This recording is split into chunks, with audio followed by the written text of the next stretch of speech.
Bien, bonjour, chers amis, je vous accueille dans ce numéro 118. Ça commence à faire, hein.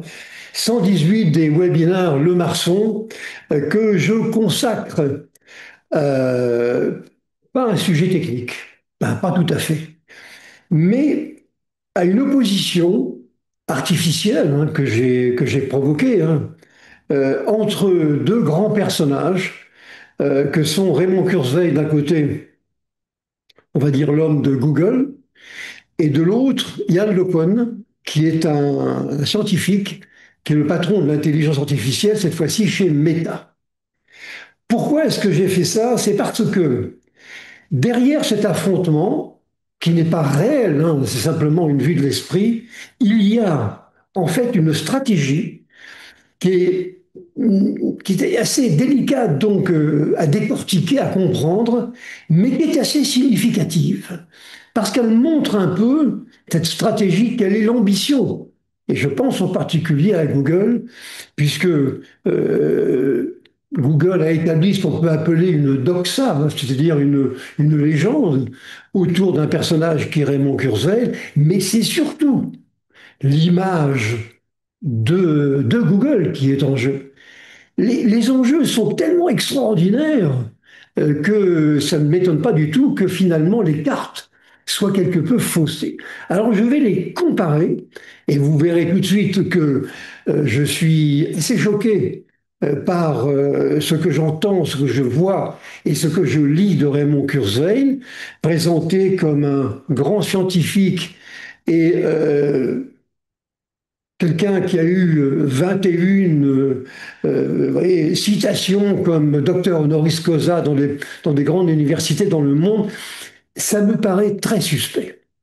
Alors, je vais essayer d'argumenter hein, pour ça, mais il se trouve que Yann LeCun, qui lui est un vrai scientifique, hein, c'est pour ça que je compare les paillettes avec le laboratoire, eh bien finalement il est assez de mon avis, puisqu'il s'est exprimé sur le sujet et il ne considère pas Kurzweil véritablement comme un scientifique. Bon, alors vous allez voir, ça ne manque pas de sel tout ça. Alors, comme toujours, donc, quel sommaire nous allons suivre, hein. D'abord, deux personnages, vous allez voir que tout oppose, hein, c'est une évidence. Euh, je pense que, d'abord, il faut se rappeler toujours cette phrase que je rappelle, moi, régulièrement, qui est celle de Pierre Dac. Il est toujours difficile de faire des prévisions, surtout quand elles concernent l'avenir, et celles de Kurzweil sont en grande majorité délirantes. Et je pense que c'est, on pourrait dire c'est pas bien, d'accord, mais ça risque de donner des, on va dire, des espoirs à des gens qui n'ont pas été gâtés par la vie, paraplégiques, aveugles, etc., et qui peut-être n'auront pas les outils qu'on leur promet, hein, tout au moins à court terme. Et je trouve que c'est quelque chose qui n'est pas correct. Hein. Tout ça, pour une question d'image de marque, ça ne me paraît pas très bien. C'est donc ce que j'appellerais donc le délire extrapolatoire ne veut pas dire prédiction. C'est pas parce qu'aujourd'hui on est capable de mettre un capteur au bout d'un doigt qu'on va en avoir partout sur le corps demain matin. C'est possible, mais peut-être qu'on ne voudra pas. Donc, il faut être extrêmement prudent. Qui est Raymond Kurzweil? Raymond Kurzweil était quelqu'un qui a quand même un background qui probablement est intéressant, hein, puisqu'il a été concerné par, entre guillemets, la découverte des systèmes OCR, c'est-à-dire de reconnaissance optique de caractère. Alors c'est un peu flou tout ça, mais bon, on va le laisser donc à son crédit, On verra donc qui est Raymond Kurzweil. Moi, je crois que l'objectif, on va le voir, hein, de Google, c'est de marquer les esprits. Parce que finalement, ce qui compte, finalement, c'est de choquer. On le voit bien dans le monde que nous vivons aujourd'hui. Ceux dont on se souvient, c'est pas les grands scientifiques, les rats de laboratoire. Qui se rappelle de Roland Moreno, par exemple, qui est celui qui a donc inventé la carte à puce. Par contre, on se souviendra probablement dans quelques années de Kurzweil parce qu'il a dit, avec la singularité, il a dit que les machines avec l'intelligence artificielle vont dépasser l'être humain. qui va devenir pratiquement un ersatz au service donc de la machine. Et puis donc il prédit l'immortalité. Attention, c'est très précis, c'est pour 2032. Alors, je ne sais pas s'il a indiqué donc le mois, mais en tout cas, c'est ce qu'il a donc prévu. Bien. On reviendra donc sur ces prévisions, parce que ce qui me paraît un peu choquant, c'est qu'il y a un chiffre qui court, qui est que 87% de ces prévisions se sont vérifiées. C'est pas vrai. C'est tout à fait faux. Donc on va les reprendre une par une, hein, et on parlera du fameux transhumanisme, qui est cette philosophie, entre guillemets, qui consiste à dire que l'être humain va être dépassé, ce auquel je ne crois pas du tout. Et on donnera la raison dans quelques instants, on parlera du cerveau. On est vraiment, mais alors, au début du commencement du b.a.-ba, de la compréhension de ce qu'est un cerveau. Alors, avant de dire qu'on va nous imiter, on va faire beaucoup mieux, je pense qu'il faut être quand même assez prudent. Et d'ailleurs, pour ça, je vais revenir sur les prévisions qui ont été faites en 1899 pour la description de ce que serait donc le monde en l'an 2000. Vous allez voir, ça ne manque pas de sel. Ensuite, on va basculer, si je puis m'exprimer ainsi, chez Yann LeCun, donc prix Turing. Vous savez que le prix Turing, c'est un peu l'équivalent donc du prix Nobel pour les informaticiens. Euh, donc lui, il n'a pas été tout seul, hein, il l'a partagé en particulier donc avec deux autres grands spécialistes donc de l'intelligence artificielle, dont Geoffrey Hinton, qui est quand même un grand personnage. Hein. Donc on va voir ce qu'il en est. Deux grands axes de contribution donc pour Yann LeCun, c'est les réseaux neuronaux. C'est essentiellement les réseaux neuronaux, et plus précisément les réseaux neuronaux profonds, ce qu'on appelle le deep learning. Donc deux axes de contribution. Et Lecoq, donc une opinion très contrastée donc de Kurzweil, ce qui fait que je me sens un peu moins seul hein, en disant ça. Et il a fait quand même des prévisions, lui aussi, mais qui sont très pragmatiques. C'est-à-dire que, comme beaucoup de scientifiques, il attend d'être contesté. Et quand il sera contesté, il suivra. Hein, il n'en fera pas une maladie. Les scientifiques sont des gens qui sont en permanence remis en cause, tout le principe. Donc, on va regarder ces prévisions. Hein. Et puis, on va regarder un petit peu maintenant les prévisions qui sont faites pour 2100, puisqu'après tout, on est maintenant au début donc, du 21e siècle, dans 75 ans. Alors là aussi, c'est pas triste. Hein. Comme si 75 ans représentaient quelque chose d'élevé en termes d'années. C'est pas vrai. On va voir qu'après tout, on se rappelle des années 50, c'est-à-dire il y a 75 ans, et c'est pas au fond tellement différent que ce que l'on connaît donc actuellement. Bien sûr, c'est pas pareil. Mais bon. Et moi, je pense qu'il va falloir lire entre les lignes, entre tout ça. Et j'ai fait cet exercice hein, pour vous. Donc, j'essaie de décortiquer, de comprendre ce que j'appelle le cornatage, c'est-à-dire on nous conduit vers un univers sans que nous puissions finalement nous défendre, tout au moins ça, c'est la position donc de Google et de Kurzweil. C'est pas du tout l'approche qu'a donc Lecoq. Je rappelle quand même deux choses, c'est que le chiffre d'affaires, on voit donc les enjeux, hein, le chiffre d'affaires donc de Meta, ex-Facebook, c'est 164 milliards de dollars donc pour 2024, avec 3 milliards d'utilisateurs. C'est hallucinant. Hallucinant, 3 milliards d'utilisateurs. Vous vous rendez compte ce qu'on peut faire avec ça? Et le chiffre d'affaires de Google, lui, il est de 350. Alors, je ne confonds pas avec la valorisation boursière. Hein. C'est pas du tout pareil. Là, je parle vraiment du chiffre d'affaires, hein, l'argent qui est rentré. 350 milliards donc de dollars avec, là encore, des chiffres hallucinants. 89% donc de part de marché sur les moteurs de recherche. C'est complètement fou. Et je crois que c'est cet enjeu, enfin, cette immense, et cette énormité de chiffre d'affaires qui explique finalement la stratégie de Google derrière Raymond Kurzweil, hein, qui, je le rappelle, de mon point de vue, n'est pas un scientifique. Alors, deux personnages donc que tout oppose. Hein, je vous ai dit tout à l'heure les paillettes Kurzweil et la raison, donc Lecoq, n'y voyez pas malice. Hein, je n'ai pas du tout, je ne nie pas que M. Kurzweil aurait donc beaucoup de qualités, mais il n'est pas cette image qu'on veut nous faire passer. C'est pas vrai. Et donc, de temps en temps, il faut quand même savoir le dire. Alors, l'intelligence artificielle, donc, elle a mis en évidence un certain nombre de personnages qui sont plus ou moins compétents.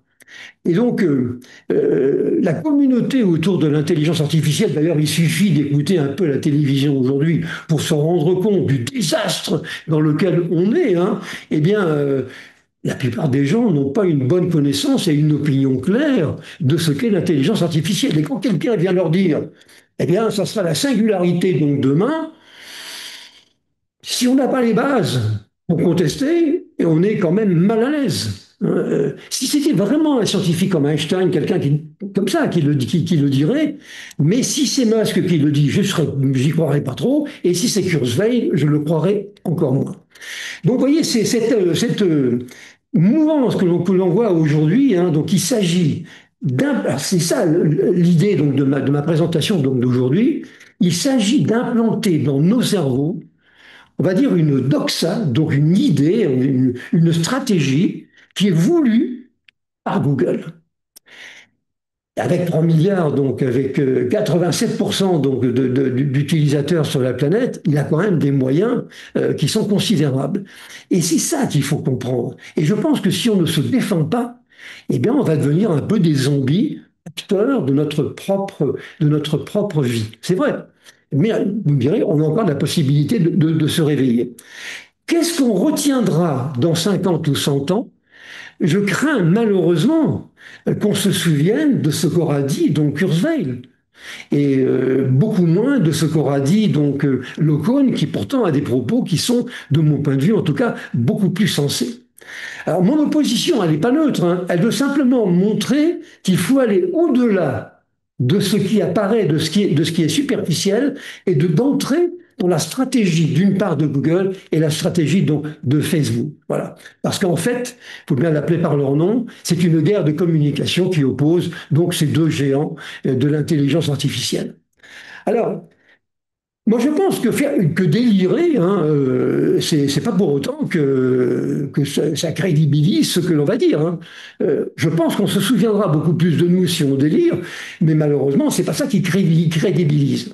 Faire une prédiction, je pense, en tout cas, ça nécessite de faire le bilan d'une technologie à un moment donné, hein, aujourd'hui, et de s'assurer qu'elle pourrait évoluer d'une certaine manière. C'est exactement la loi de Moore, avec le doublement donc de la densité en circuit, en portes qu'il y a dans les processeurs, qui effectivement a doublé tous les 2 ans.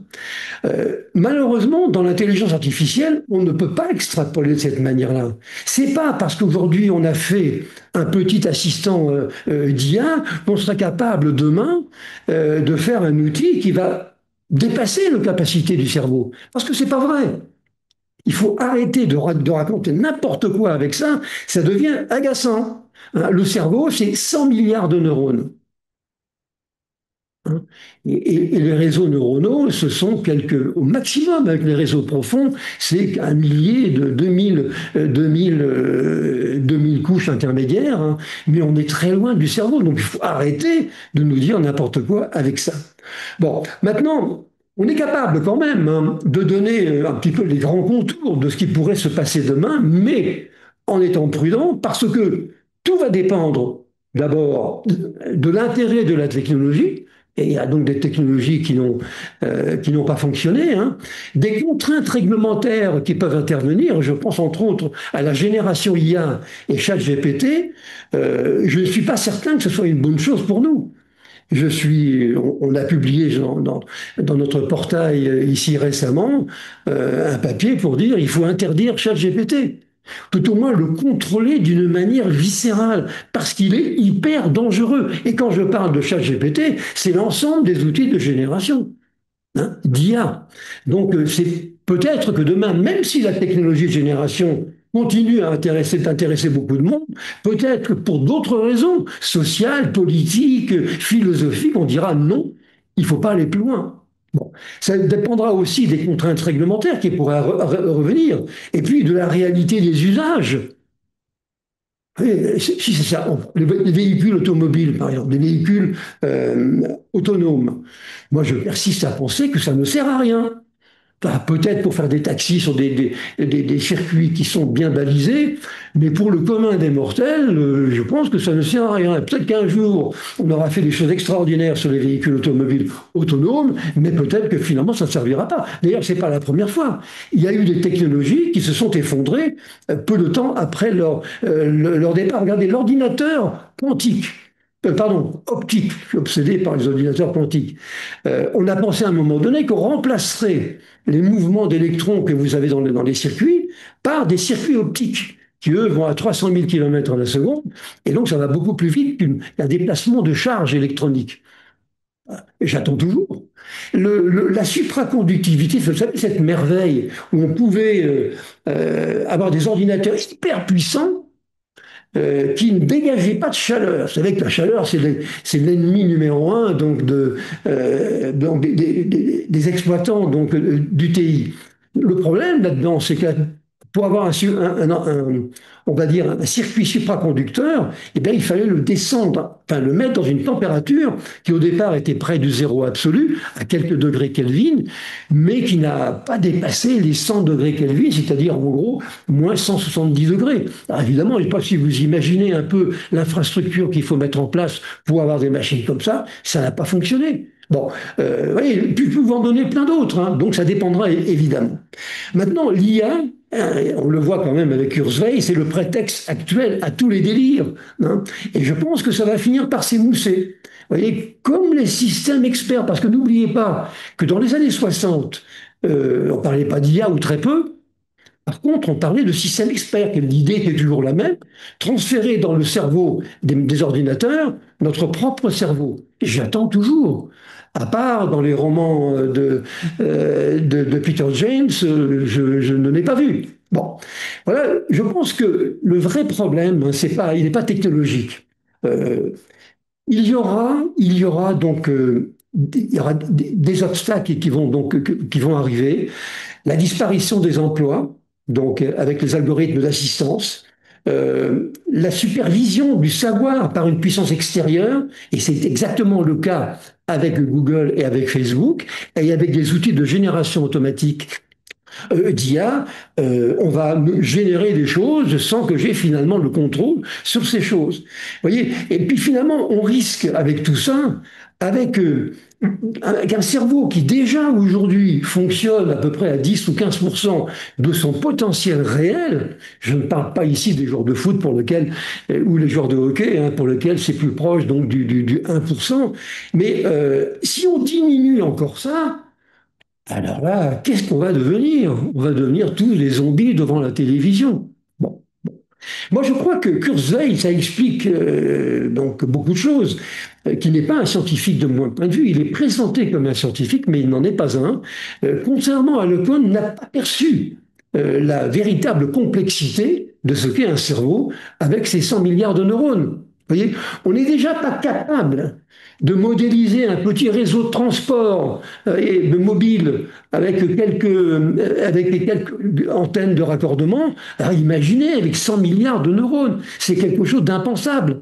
Vous voyez. Et je pense que la méconnaissance, l'incompréhension de ce qu'est le cerveau, ça sera l'obstacle de ce qu'on appelle l'AGI, c'est-à-dire en fait l'intelligence générale qui rejoindrait effectivement la singularité de Kurzweil dans laquelle, on va dire, l'algorithme aurait dépassé l'être humain. Mais j'y crois pas une seconde. Il y a des choses pour lesquelles il va me remplacer, mais du point de vue de l'intelligence, ça ne sera, de mon point de vue, pas le cas. Bon. Alors, qui est Raymond Kurzweil? Donc, il est né en 48, vous voyez, donc c'est un personnage extrêmement connu, hein. À mon sens, il a été fabriqué sans que ça remette en cause quand même ses compétences initiales, et je vous ai dit qu'il participe, à mon avis, d'une doxa, donc d'une idée, hein, voulue par Google. Il est présenté comme étant un scientifique américain futuriste et inventeur. Futuriste, je veux bien, inventeur un petit peu, scientifique beaucoup moins. Il est passé par le MIT, il a côtoyé Minsky, donc c'est l'un des grands noms donc, de l'intelligence artificielle, d'ailleurs qui participera à la fameuse réunion du Dartmouth College, où on va dire c'est la naissance réelle de ce qu'est l'intelligence artificielle. Et il rencontre également celui qui s'appelle Rosenblatt, hein, à Cornell, qui est celui qui a fabriqué le premier réseau neuronal. Très simple, hein, bon, il les connaît. Alors, il est impliqué, on ne sait pas exactement donc à quel niveau dans diverses technologies, c'est donc dans la reconnaissance optique de caractère, mais également dans les systèmes de synthèse vocale, de reconnaissance vocale. Donc c'est vrai qu'il a eu en tant qu'ingénieur, et puis quand même il a fait MIT, donc c'est pas n'importe qui, hein, il a quand même un background qui est quand même utile. Et alors, du point de vue des distinctions, ça c'est quelque chose d'assez extraordinaire. En 99, il a reçu la plus vaste, la plus haute distinction donc américaine en technologie. Bon, c'est pas rien. Hein. Il a reçu le Hamilton de MIT Prize en 2001 et tout le monde ne l'a pas. Il apparaît dans le Hall of Fame, sur le tableau d'honneur national des innovations en 2002, qui est établi par le Bureau des brevets donc américain. Et puis, il est docteur honoris causa de 21 organisations sur toute la planète. Il est auteur donc de plusieurs ouvrages, un sur l'intelligence artificielle, un sur les technologies dédiées donc à la santé et un, bien entendu, sur le transhumanisme. Et alors, on construit, enfin quand je dis on, c'est Google, construit autour de lui une légende avec toujours une jeunesse exemplaire. Par exemple, il décide à l'âge de 5 ans qu'il sera inventeur. Bon, voilà, à 5 ans, je voulais être pompier. Bon, à 8 ans, il construit donc un théâtre de marionnettes robotisées. J'aimerais quand même voir comment ça fonctionnait. À 14 ans, il publie donc un article sur le néocortex. Donc là, il s'intéresse finalement à l'organisation donc du cerveau. Mais il a 14 ans. À 15 ans, il écrit son premier programme. Bon, il n'est pas très en avance, à vrai dire. À 17 ans, il est invité par la chaîne de télévision américaine CBS pour interpréter une partition musicale qui a été composée par un ordinateur de sa conception. En résumé, c'est un génie précoce. Alors, je vous disais tout à l'heure que euh, à mon avis, donc le cheminement que fait donc Google, c'est de dire on va dire des choses, on va construire une légende et on va parler énormément donc de Kurzweil, dont on dira qu'il est encore aujourd'hui responsable d'un laboratoire d'intelligence artificielle. Pas trop sûr, hein, parce que, je vous disais tout à fait au début, on se souvient de Nostradamus, mais on ne se souvient pas de Roland Moreno, hein, le créateur donc de. Alors, Kurzweil a été fabriqué, moi je crois, que c'est plus pour l'image de marque de Google que pour lui. Et donc, l'important, c'est que dans le cerveau, finalement, des observateurs et des utilisateurs et puis des décideurs, eh ben, ils fassent le lien entre Google et un gourou qui sera une sorte de vitrine. Alors encore une fois, je suis tout à fait d'accord pour contester ce point de vue. J'essaie simplement de démêler les fils de l'écheveau et de m'y retrouver. Voilà. Bah, tout le monde sait qui est Nostradamus, c'est le titre de ma présentation ici, parce que depuis 450 ans, on s'escrime, on s'acharne à connecter ces fameuses prophéties aux événements d'aujourd'hui, hein, quitte à les tordre dans un sens qui nous satisfait. Hein. Bon, voilà. C'est assez incroyable. On essaie d'expliquer avec Nostradamus ce qu'est donc pourquoi la guerre en Ukraine. Bon. Et on ne se souvient pas donc de Moreno. Bon, notre environnement, c'est ça qui est terrible aujourd'hui. Alors, j'ai pris quelques exemples, pardonnez-moi, français, hein, pas que français, mais il y en a des français. Notre environnement, il est fait de fadaises. Vous voyez, de fadaises et de construction artificielle, déjà maintenant. Alors imaginez ce que ça va être demain, lorsqu'on va pouvoir se fabriquer une histoire comme ça, de toutes pièces, ce que savent très bien faire les Russes aujourd'hui. Hein. Euh, c'est terrifiant, absolument terrifiant. Alors par exemple, on nous fait croire, c'est pas à cause de l'intelligence artificielle. Par exemple, que pour les Français, on nous fait croire que nos ancêtres sont les Gaulois. Mais c'est pas vrai. Les ancêtres des Français, ce sont les Celtes, mais pas les Gaulois, qui étaient une petite peuplade de rien du tout. On parle beaucoup du bon roi Dagobert, vous savez, qui a mis sa culotte à l'envers. Eh bien, c'est pas vrai également. Le roi Dagobert, c'était un criminel féroce qui, pour arriver au pouvoir, a fait assassiner son frère. C'est pas quelqu'un de très fréquentable, mais on va dire, dans la doxa que nous avons, eh bien, c'est le bon roi Dagobert. Cléopâtre, la divine Cléopâtre, ce n'est pas cette fille du Nil entourée de magiciens. Elle est la descendance d'une grande famille, c'est vrai, grecque. Bon, tout est mensonge, légende et imposture, et je crains, dans le sillage donc de Raymond Kurzweil, eh bien, que tout ceci va augmenter, s'accentuer à cause de la génération automatique, donc IA, et puis de la volonté donc de Google de trafiquer cette histoire. Bien. Alors, quelles ont été les prévisions kurzweiliennes, hein? Bon, je parle de mysticisme technologie, hein. Il a écrit un livre qui est L'âge des machines spirituelles. Un livre extrêmement intéressant d'ailleurs. Il a écrit ça en 1999, dans lequel il assène un certain nombre donc de prévisions et pour lesquelles il sera dit plus tard qu'elles se sont vérifiées à 87%. Alors, en général, ce que fait Kurzweil, il parle d'une technologie qui commence à exister et qu'il extrapole. Hein, c'est l'extrapolation donc forcée. Alors, en 2020, par exemple, il a dit que les aveugles utiliseront des lunettes spéciales. Mais j'ajouterai une chose, c'est qu'il y a un fond de vérité là-dedans. Il y a toujours des essais qui se font de ci, de là, et qui effectivement pourraient déboucher demain sur quelque chose qui serait vraiment extraordinaire. Sauf que c'est pas forcé. Hein. Regardez, en 2020, donc les aveugles utiliseront donc devaient utiliser des lunettes spéciales dotées d'un système de navigation intégré. Techniquement, c'est faisable. On peut tout à fait connecter des lunettes avec des antennes à côté et puis relier ça dans un système de GPS et puis un système d'assistance vocale pour guider la personne. Mais il n'y en a pas beaucoup. Peut-être que le marché est insuffisant, mais il n'y en a pas beaucoup. Tout à l'heure, je vous disais qu'il n'y a pas que des contraintes technologiques, il y a aussi des contraintes, on va dire, commerciales. Ça, c'en est une. Les malentendants pourraient entendre ce qui se dit autour d'eux, là encore, grâce à des lunettes spéciales. C'est vrai, mais d'abord, c'est pas très évident cette fois-ci à faire. Hein. Enlever les conversations qu'il y a à côté, enlever le bruit ambiant, c'est pas très très simple. Encore que on est capable, hein, tout à fait aujourd'hui de traiter donc des informations donc, de ce type et enlever le bon grain donc de livret, c'est exact. Mais il n'y a pas beaucoup de réalisations. Les paraplégiques, disait donc Kurzweil, devraient marcher normalement aujourd'hui et monter les escaliers sans difficulté avec une interface neuronale, donc sans toucher à rien, connectée donc à un exosquelette. Effectivement, c'est envisageable, mais aujourd'hui, ça ne marche pas.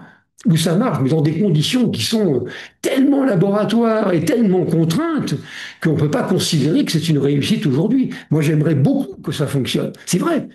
Mais peut-être que ça fonctionnera donc demain. Mais Kurzweil s'est complètement planté, au moins sur les dates. Il a dit que les véhicules autonomes feraient la loi. J'aurais plutôt attendu ça de la part de Lecun, puisque Lecun a travaillé sur les véhicules autonomes. Bon, vous remarquerez que c'est pas le cas.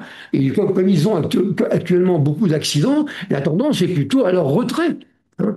Les professeurs vont disparaître, disait Kurzweil. De même que les livres, il n'y aura plus de livres, remplacés par des assistants numériques et un déferlement de ce qu'on appelle les MOOC, c'est-à-dire la formation donc à un très grand nombre.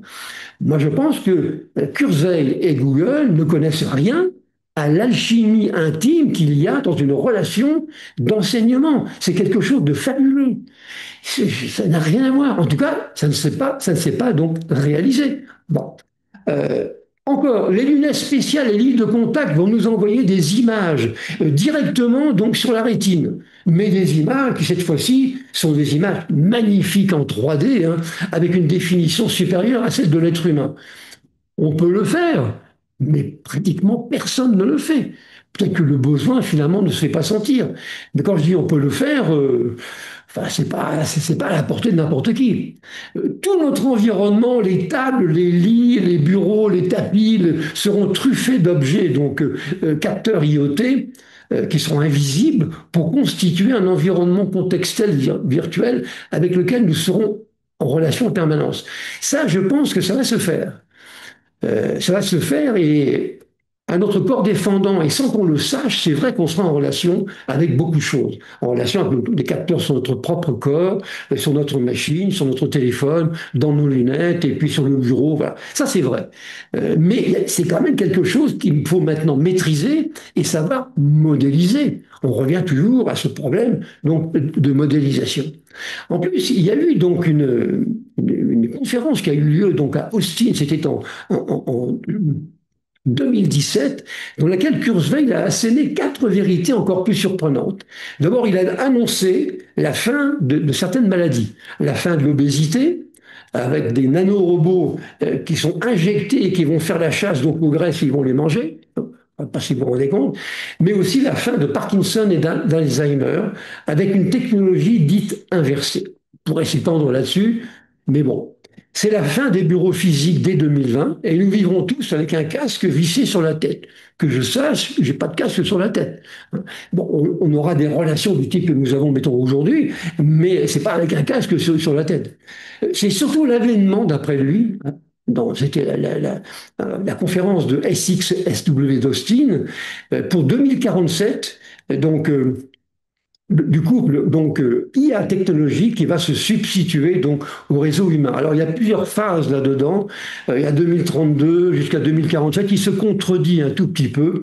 Et alors, la vie éternelle est annoncée pour 2032. Alors là, j'avoue, je reste assis. Pourquoi? Parce que la vie éternelle qui est proposée donc aux catholiques, de la religion catholique, bon, très bien, ils ont l'espoir d'être heureux en permanence. Mais quand on réfléchit une seconde à ce qu'est, on va dire, la vie éternelle, mais c'est une horreur totale. Les choses n'ont de valeur que lorsqu'elles sont comparées et lorsqu'elles se terminent. Si vous avez la vie éternelle, même si vous êtes les plus heureux du monde, mais c'est quelque chose qui est impensable. Philosophiquement parlant, ça n'a pas de sens. C'est l'horreur absolue donc des athées. Et donc, moi, je pense que c'est une énormité qu'il a annoncée. Et enfin, donc, il s'est présenté comme l'avocat de ce qu'il a appelé donc le UBI, qui table sur l'idée que la science et les technologies vont aboutir à des ressources gratuites.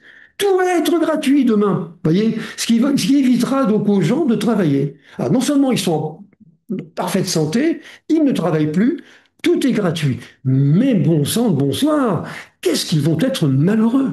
Bon, on peut en parler. Alors le transhumanisme, pour terminer avec notre ami donc Kurzweil, donc ça c'est la véritable croisade donc à laquelle je vous dis je ne crois absolument pas. Alors il appuie ça sur la loi de ce qu'il appelle l'accélération des rendements. Le taux de changement de la plupart des technologies tend à augmenter d'une manière exponentielle. C'est sa loi à lui, hein. Et il la présente d'ailleurs comme une extension donc de la loi de Moore. Les nanotechnologies, ils considèrent qu'elles ont le potentiel pour résoudre les problèmes donc, de pauvreté, de mort, puisqu'il n'y aura plus de mort, hein, et changement donc, climatique. Bon. Le transhumanisme, c'est un mouvement qui s'appuie sur les progrès de la biologie et de l'intelligence artificielle et qui défend l'idée de transformer ou dépasser l'homme pour créer un poste humain. Vous voyez, ce mélange intelligence artificielle avec la biologie, les progrès de la biologie, etc., vont fabriquer finalement quelque chose qui sera supérieur à ce qu'est l'être humain. C'est une énormité.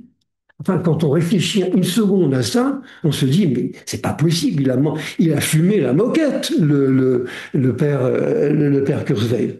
Bon, l'homme transhumanisé ne sera plus l'objet d'inconvénients mineurs, hein, il verra dans le noir, comme les chats. Ah bon. Il ne connaîtra plus la fatigue. Ah bon. Et il ne se cassera plus le col du fémur. Ah bon. Ses capacités intellectuelles seront décuplées et sa mémoire deviendra prodigieuse. Et il sera donc équipé d'un exosquelette donc intelligent, comme je vous le disais tout à l'heure. Voilà. Et donc on va fusionner l'homme et la machine. Alors, moi, il me semble, et c'est ça qu'il faut trouver, à mon avis, hein, derrière cette doxa donc voulue par Google, il y a derrière le mythe transhumanisme, à mon avis, avance masqué une gigantesque toile d'intérêt économique. Les transhumanistes sont le pur produit d'une société où les puissances de l'argent, banques, multinationales industrielles et politiques règnent en maître. Ils créent une véritable économie des promesses. C'est ce que disent Jean Mariani et Daniel Tritch, et ce avec quoi je suis parfaitement d'accord. D'où ma réticence et, on va dire, mon inquiétude. Alors, regardez quelques prévisions d'il y a quelques années. Alors, vous pouvez, si vous téléchargez la présentation, on est en 1899, et donc qu'est-ce qui va se passer en l'an 2000? Les pompiers vont voler avec des ailes de chauve-souris. On traversera l'Atlantique régulièrement à bord de dirigeables. Les baleines seront domestiquées pour le transport maritime. Il y aura des hippocampes géants qui nous transporteront sous la mer. Les véhicules volants seront courants, il y en aura partout. Les transports en commun seront surtout des véhicules aériens avec des ailes flottantes, en imitant donc les oiseaux. Les salles de bain seront entièrement automatiques. Tout n'est pas stupide là-dedans, hein, avec des robots partout. Les coiffeurs et esthéticiennes auront disparu, remplacés par des robots. En termes d'éducation, les élèves auront un casque en permanence sur la tête des pauvres. Et les maisons, alors ça c'est incroyable, les maisons et appartements seront donc chauffés au radium. Et c'est ce même radium qui coûtera la vie donc à Marie Curie. Donc, vous voyez, ça, on est en 1899. Il n'y a pas beaucoup de choses qui sont réalisées. Par contre, il y en a quelques-unes qui sont plus crédibles. Par exemple, il dit, en 1899, on va communiquer par un chat vidéo. Ah oui, ça c'est vrai. La société sera mobile. Les maisons seront déplacées. On n'acceptera plus d'être limité à un seul endroit. C'est vrai qu'il y a quelques maisons, il n'y en a pas beaucoup, hein, mais il y a quelques maisons donc que l'on peut déplacer. Les trains seront électriques. C'est vrai. Et le futur sera totalement automatisé, l'industrie, l'agriculture. Bon, vous voyez quand même que je pense que les prévisions que nous faisons maintenant pour 2100 sont aussi délirantes que celles de 1899. Vous me direz, celle-ci, on les doit à un dénommé Côté, qui n'est pas le même que mon ami canadien, qui je crois est là aujourd'hui, qui maintenant n'est plus là, qui est en fait un artiste. Donc il avait plutôt une vue d'artiste de la société, donc en l'an 2000. Alors Yann LeCun. Yann LeCun, lui, c'est l'inverse. Hein. Alors je dis, c'est le prix Turing. C'est un Français, donc, on va dire, donc, qui est une référence mondiale en intelligence artificielle. Donc, il est né en 1960. Donc, il est nettement plus jeune que Kurzweil. C'est un ingénieur et docteur science de l'université Curie, donc à Paris, qu'il a obtenu en 87 avec un sujet qui était l'apprentissage automatique pour l'intelligence artificielle. C'est quelque chose quand même de prémonitoire quand on connaît les travaux qu'il a effectués après. Il a proposé pour sa thèse une variante d'un algorithme extrêmement important qui est celui de rétroprogrammation, propagation donc du gradient dans un réseau neuronal. Bon, et il rencontrera, ce qui est important également, en 1985, il rencontrera Larry Jekyll, qui est le directeur des Bell Labs, pour lesquels il va travailler un peu plus tard, et également Geoffrey Hinton, qui est professeur à l'université de Toronto. Alors, il sera prix Turing en 2018 avec donc Joshua Bengio et puis Geoffrey Hinton pour la promotion du fameux Deep Learning, donc les réseaux profonds neuronaux. Et il est donc lauréat donc du IEEE, donc des Award, donc en 2014. Il est membre de l'Académie des sciences donc des États-Unis et il est professeur à l'université de New York où il crée donc le Center for Data Sciences, donc qui travaille notamment donc sur les voitures autonomes, ce que je vous disais donc il y a un instant. Il ne considère pas l'IA comme un ennemi, hein, c'est pas ça. Ce n'est pas une menace pour l'humanité, hein, mais il faut quand même l'aborder avec quand même beaucoup plus de prudence. Bon. Bien, il a eu des contributions qui sont décisives. C'est véritablement un scientifique en vision par ordinateur, en traitement automatique donc du langage, hein, ce qu'on appelle le NLP, et également donc en système de régression pour les prévisions financières. Alors il est très orienté aujourd'hui vers l'apprentissage non supervisé parce que Pour le Cohen, l'apprentissage qui a besoin d'avoir des bases de données pour lesquelles on va apprendre quelque chose, ça lui paraît quelque chose d'assez stupide. Et je suis d'accord. Enfin, je pense qu'il a raison. Mais pour l'instant, on en est quand même encore à des bases de données, on va dire, d'apprentissage et d'entraînement. Alors, il a eu deux grands axes donc on va dire de contribution, hein, toujours dans les réseaux neuronaux, c'est vraiment sa spécialité, hein. D'abord, en deep learning, alors vous savez bien ce que c'est que le deep learning, c'est donc, je le rappelle simplement ici, c'est toutes les méthodes qui bénéficient des progrès donc des réseaux neuronaux pour reconnaître des objets, des images, des objets dans des images, des sons, des phrases dans une communication téléphonique, etc. Alors ça fait partie du machine learning, mais la différence, c'est le nombre de couches intermédiaires dans le réseau qui sont absolument considérables dans un réseau profond par rapport à un algorithme de machine learning qui utiliserait les réseaux neuronaux. Alors, c'est un système qui analyse donc des couches d'entrée, donc ça, on connaît bien avec deux phases, une phase d'éducation donc et puis une phase d'entraînement qui s'effectue donc sur des données qui sont labellisées. L'algorithme d'apprentissage modifie les poids qui caractérisent chacun des neurones de chacune des couches intermédiaires de manière à ce que le réseau neuronal profond se comporte de la manière que l'on a prévu. C'est ça qu'on appellera l'apprentissage et l'entraînement. Et à un moment donné, il sera suffisamment, on va dire, convaincu de tout ça, si je puis dire, et donc il pourra fonctionner sur des objets nouveaux. Il a également eu une contribution très importante dans le monde des réseaux neuronaux dits de convolution. Alors, la convolution, c'est un outil mathématique qui est très utilisé en retouche d'images, mais pas simplement. On l'utilise donc en sismique, par exemple, dans la recherche pétrolière ou dans l'interprétation climatique. Donc, alors, le principe ici, par exemple, c'est ce qui est montré sur ce schéma, hein, l'image de départ, par exemple, si c'est une analyse d'image, est subdivisée en sous-images, traduite en fréquences, etc. Et donc, il y a un certain nombre de traitements de convolution qui seront appliqués dessus. Et c'est vrai que ça a donné donc des résultats qui sont assez fantastiques. Mais Yann LeCun a fait ce travail. Il a réfléchi, il a étudié, il s'est exercé et puis il a produit quelque chose de réel, ce qui n'est quand même pas tout à fait le cas de Raymond donc Kurzweil. Alors, qu'est-ce que pensait donc Raymond Kurzweil, pas Raymond Kurzweil, mais LeCun, donc de Raymond Kurzweil? En fait, Yann LeCun donc tire à boulet rouge hein, sur Kurzweil. Et en particulier sur son positionnement par rapport donc à la singularité. Pour lui, hein, il estime que Kurzweil, c'est un futuriste. Bon, très bien, mais être futuriste, ça ne nécessite pas nécessairement d'avoir des compétences techniques. On peut très bien imaginer quelque chose pour demain ou après-demain ou dans 1000 ans sans avoir de compétences. Bon, euh, alors, un futuriste, il le considère comme un futuriste qui a une vue très positiviste, très positive du futur, parce que ça lui fait vendre beaucoup de livres.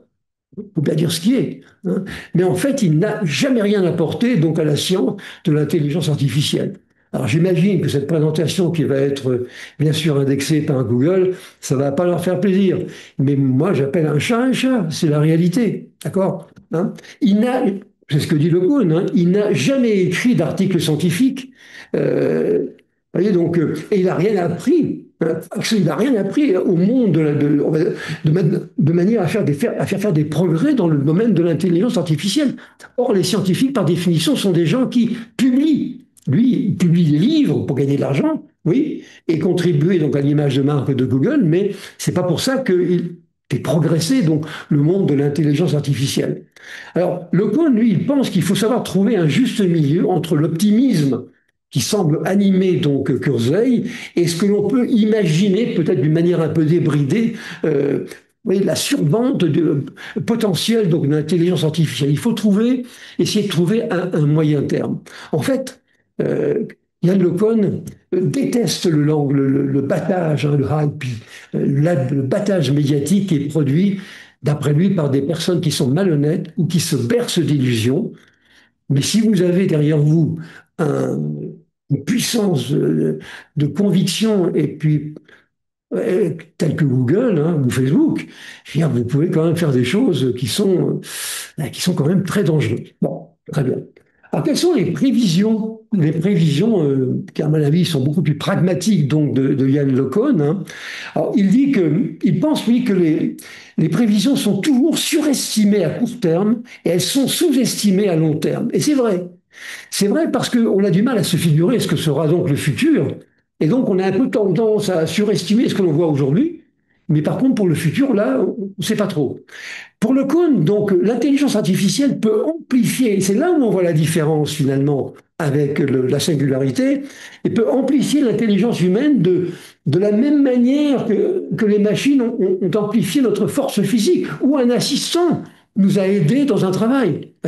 C'est une opportunité, d'après lui, pour décupler notre créativité. C'est vrai qu'avec les outils d'intelligence artificielle que l'on pourrait avoir, c'est vrai, on va pouvoir créer beaucoup plus, hein, mais on ne sera pas pour autant dépassé.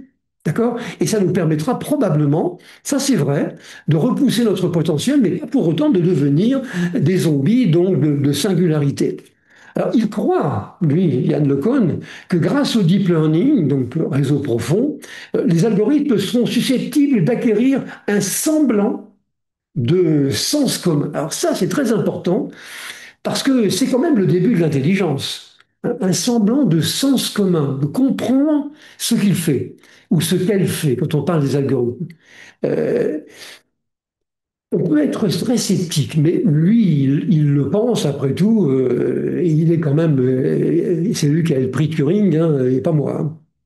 Donc on va bien entendu donc le croire. Bien, moi je pense que c'est très loin de la conscience donc de la singularité, mais c'est quand même un début. Vous voyez, un début. Il ne croit pas que les progrès exponentiels des technologies vont continuer sur leur lancée. Elles atteindront probablement des limites physiques, sociétales et économiques. Peut-être parlerons-nous prochainement d'un nouvel hiver de l'intelligence artificielle.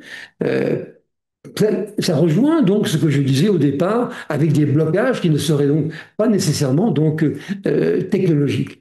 Alors, pour lui, globalement, donc l'intelligence artificielle en est donc à la phase 3, qui est celle des agents intelligents. La phase 4 va lui succéder, qui est celle des robots autonomes, très important, mais les marches à gravir sont de plus en plus hautes. Et alors une autre prévision qui nous intéresse énormément parce qu'elle concerne donc les LLM, vous savez, les grands modèles de langage. Donc tous ces générateurs, alors les LLM, ce sont des générateurs donc textuels.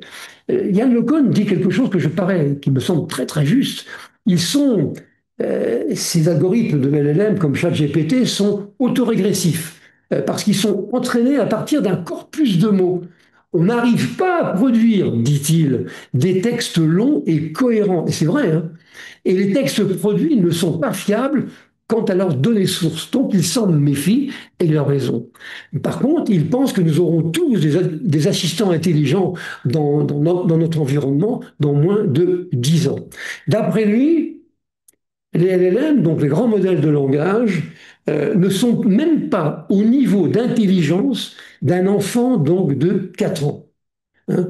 Et il pense que de toute façon, ça va tomber en désuétude et que ce n'est pas la bonne voie pour atteindre, on va dire, une sorte de copie de l'intelligence donc humaine. Ouais, pas possible. Donc il n'y croit pas du tout. Les LLM, il n'y croit pas, même si bien entendu il s'en sert et on le retrouve assez souvent dans ce domaine. Alors, je l'ai dit, donc Kurzweil, vous voyez ce que j'en pensais. On voit donc Yann LeCun, qui est un vrai scientifique, qui lui progresse et quitte à être remis en cause d'une manière régulière. Alors maintenant, j'ai essayé de regarder quelles étaient les prévisions qu'ont faites, non pas ces deux-là, mais ce qui se dit un petit peu sur la planète donc IA aujourd'hui. Alors c'est une compilation de ce que l'on voit, avec des gens qui sont quand même très sérieux, hein. C'est pas du tout du folklore, non, non, c'est quelque chose de très sérieux. Alors, d'abord, on continue de dire n'importe quoi, donc en faisant fi des obstacles technologiques qui sont pourtant loin d'être résolus. Je parlais de modélisation tout à l'heure, c'est l'un des plus redoutables, hein. Alors, parmi ces prévisions, les humains seront connectés en l'an 2100 à l'Internet et à l'intelligence artificielle par une interface de type BCI, Brain Computer Interface, donc quelque chose, on est connecté par notre cerveau directement à Internet donc, et à l'intelligence artificielle. Euh, je crois que ça sera beaucoup plus, on va dire, beaucoup plus restreint que ce que l'on veut bien en dire. On dit que notre esprit sera fusionné avec Internet, qui va au fond jouer un peu le rôle de l'arrière-salle du cerveau. Ouais, donc, une personne pourra apprendre une langue étrangère instantanément grâce à BCI. C'est-à-dire que je vais au Baloutchistan oriental, personne ne sait où ça se trouve, eh bien je me branche avec mon interface BCI et j'apprends immédiatement donc une langue étrangère. Enfin, il faut peut-être arrêter de dire n'importe quoi. Bon, bien. Les divertissements holographiques seront tout aussi courants que la télévision. L'idée, c'est que, eh bien, on aura dans notre salon des hologrammes et qui nous joueront dans notre salon une pièce de théâtre ou un film, etc. Bon, pas trop l'intérêt, mais non, on sait que les hologrammes vont se développer, c'est vrai, mais je ne crois pas que ça sera pour ça. Bien. On aurait, alors, encore pire ça, il y aurait des capsules de sommeil. Alors imaginez un petit peu la folie. Des capsules qui sont des espèces de petits véhicules qui sont en attente autour de nous, voyez, avec un petit lit à l'intérieur. Et donc, à un moment donné, vous êtes fatigué, vous attrapez une capsule de sommeil, vous mettez dedans et vous dormez pour vous reposer. Hein, ce sont des capsules qui sont en lévitation, donc en attente permanente pour nous reposer. Ah bon, je pense que on risque d'avoir un ciel un peu trop encombré avec ça. Les habitants qui ont assez donc de s'user les semelles sur des sols qui sont inégaux avec des cailloux, etc., vont donc avoir des semelles antigravité qui leur permettra donc de rester en lévitation à quelques centimètres donc du sol. Bon, pas trop à quoi l'intérêt, quel intérêt de ce que ça sera. Bien. Il y aura alors les tatouages de santé, c'est vrai. Les tatouages de santé vont surveiller donc en permanence donc l'état de notre santé et alerter en cas de dysfonctionnement. Ça, c'est tout à fait faisable. D'ailleurs, ça existe. Bon, mais je n'ai pas vu beaucoup de monde avec ça. Mais c'est vrai qu'on peut surveiller. En fond, c'est une espèce de relais avec des capteurs qui peuvent être placés donc dans le corps. On assistera à la colonisation permanente des astres qui sont proches, et en particulier de Mars, mais il faudra quand même qu'on m'explique un jour à quoi ça va servir d'aller sur Mars, il n'y a rien. Et puis de toute façon, c'est tellement loin qu'on ne va pas ramener, on va pas faire des navettes hein, pour ramener des métaux. Bon, enfin bref. Possibilité de choisir, alors attendez, ça c'est quand même le meilleur des meilleurs. Possibilité de choisir son rêve avant de s'endormir. Les cauchemars n'existeront plus. Vous direz, bon voilà, je vais choisir dans une bibliothèque, mais aujourd'hui, je me veux un rêve, un certain rêve. Je veux pouvoir me le rejouer dans la tête. Pourquoi? Parce qu'on serait capable, disent ces gens-là, de enregistrer ce qu'il y a dans le cerveau à partir d'informations qui existent dans le cerveau et de reconstituer donc des pensées et des rêves. Bon, on peut toujours l'imaginer, mais attendez, c'est pas dans 100 ans, et puis c'est même pas dans 1000 ans. Je pense que ça ne sera jamais. Encore une fois, c'est trop lié à la complexité donc du cerveau. Là, alors, notre mémoire, donc, elle sera numérisée, on pourra rejouer donc des événements donc, à volonté. Hein. J'ai été voir un match de hockey hier, et je veux voir le dernier but de l'équipe des Canadiens. Voilà, magnifique, et je me le rejoue dans la tête. Bon, pourquoi pas, hein, mais c'est un petit peu la même idée finalement que les rêves. On va entrer dans ce qu'on appelle l'impression donc alimentaire 3D ou 4D. On va imprimer un certain nombre d'aliments. Alors, ça sera des viandes, ça sera des légumes, ça sera des fruits. Il suffira de choisir donc dans un menu. Il faut peut-être cesser de délirer 5 minutes. Mais ce sont des gens sérieux hein, qui parlent de ça. Bien. Les véhicules donc seront partout. La notion de conducteur sera périmée. Je vous en ai dit tout à l'heure que je n'y crois pas une seconde parce que l'usage ne correspond pas. Les exosquelettes seront monécurants, ça c'est vrai. Mais c'est déjà le cas, hein. On a déjà des dents, on a des lunettes, on a un certain nombre de choses, mais ce sera simplement une évolution de cela hein, vers des exosquelettes. Maintenant, est-ce que ces exosquelettes seront pilotés par la pensée? Ça, je suis beaucoup moins optimiste. L'agriculture verticale va donc se développer parce que les terres, et ce que l'on constate actuellement, elles vont devenir rares. C'est ce qu'on appelle donc la culture dite hydroponique ou aéroponique. Donc, l'agriculture sont des espaces qui sont neutres. Et donc, il y aura des fermes verticales donc, dans les grandes villes. Peut-être. Ça, c'est quelque chose qui est assez envisageable. Quand on voit comment fonctionne la ville de Singapour ou certaines villes à Milan, en Italie, par exemple, avec des espaces on va dire des espaces de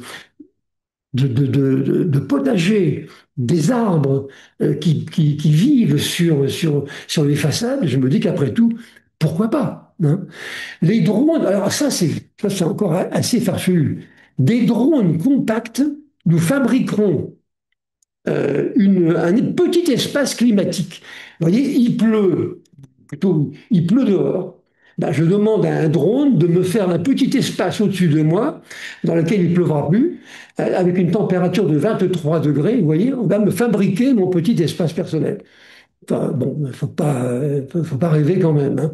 Et les communications, donc, alors ça, c'est quand même très inquiétant, parce qu'il y a quand même beaucoup de travaux qui sont menés sur ce sujet. Les communications seront bouleversées par des connexions directes entre cerveaux.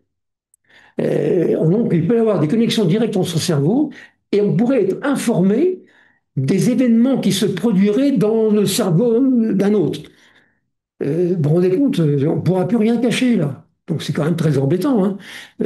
Donc l'idée, c'est la connexion directe, voilà, et l'alerte à partir d'événements qui se produiraient. Eh bien, l'autre cerveau qui est connecté, eh bien, il sera informé donc en temps réel. Alors maintenant, le, certains ont imaginé, on va dire, la prévision alors, impossible à arriver, qui consisterait à penser que Donald Trump pourrait un jour lire un livre. Alors évidemment, ça, c'est de la science-fiction, mais il y en a quand même donc, qui le pensent et qui le disent. Bien. Alors maintenant, pour terminer ma présentation, vous voyez, je voudrais revenir un petit peu, essayer, on va dire, de lire entre les lignes sur ce qui nous est présenté. Moi, je pense qu'au-delà donc du délire technologique, l'opposition qui a entretenue par les observateurs, elle s'explique par un grave danger et une stratégie qui est voulue. Je pense que nous tous, vous, nous, moi, tous, eh bien, il y a une volonté d'être cornaqué. Cornaqué, c'est un mot qui veut dire je dirige un éléphant le plus souvent. Vous voyez. Donc, cornaqué par les grands opérateurs américains qui vont essayer d'imposer une doxa par des gens qui ne sont pas forcément des scientifiques. Vous voyez. Ils nous guident vers la bien-pensance, la façon de penser, c'est la leur. Ils voient nos données, ils nous les volent en toute impunité. Ils nous imposent une doxa qui les arrange. Ils nous perçoivent comme un marché dans lequel donc ils puisent à volonté. Ils trafiquent l'histoire donc à leur avantage, hein. Ils nous imposent via les réseaux sociaux et la génération IA est contrôlée un monde éventuellement sans rapport avec le nôtre. Ils exportent une société, ça m'inquiète, ça me terrorise, ils exportent une société à culture minima qui choque tous ceux qui se posent des questions existentielles. On n'a peut-être pas envie d'avoir le même niveau culturel qu'un Texan, vous voyez, il y a quelques-uns qui sont quand même pas très hauts. On n'en voudrait peut-être pas. Ils décident de ce qui est bon et de ce qui est mauvais. Non, on ne veut pas. Et puis, ils nous cornaquent. Voilà. Or, l'attitude de Kurzweil, il faut la comprendre parce qu'elle est moins intellectuelle que celle de Yann LeCun. Donc, elle va dans ce sens. Il faut toucher le plus grand nombre à qui on dira qui est un génie et qui ne l'est pas. Vous voyez. Et c'est quand même extrêmement inquiétant. Et quand on compare la communication de Kurzweil avec celle de LeCun, qu'est-ce qui va rester dans 20 ans ou dans 30 ans? Ce qui va rester, malheureusement, ça sera le sensationnel, les prévisions qui sont folles, le délire, vous voyez, et qui n'en sera peut-être plus un. Et au fond, moi, je ne peux pas avoir de meilleure référence que celle, donc, finalement, du livre de 1984, donc, de George Orwell, hein, qui disait la guerre, c'est la paix, la liberté, c'est l'esclavage, et l'ignorance, c'est la force. Big Brother vous regarde. Et c'est une société qui a été complètement reconstruite, réécrite. Tous les textes ont été réécrits, les livres, les tableaux ont été repeints, toutes les statues ont été refaites, les rues ont été renommées. Mais c'est exactement ça.